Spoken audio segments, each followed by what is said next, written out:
Γεια σας παιδιά, σήμερα πάμε να δούμε πώς να μειώσουμε το MS στο LOL.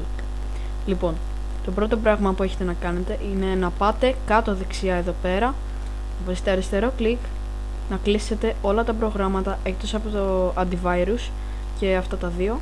Εγώ έχω ανοιχτό και το Bandicam. Ωραία, εφόσον τα κλείσετε όλα, πατώντας δεξί κλικ, exit ή logout, θα πατήσετε στο search των Windows και θα γράψετε CMD.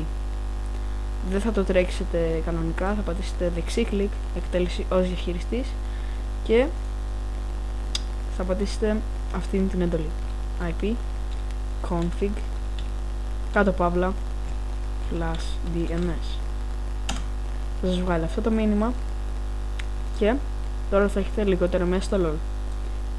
Αυτό πρέπει να το κάνετε κάθε φορά που ανοίγετε το LOL, γιατί αλλιώς δεν θα γίνει. Δηλαδή δεν γίνεται να το κάνετε μόνο για μια φορά.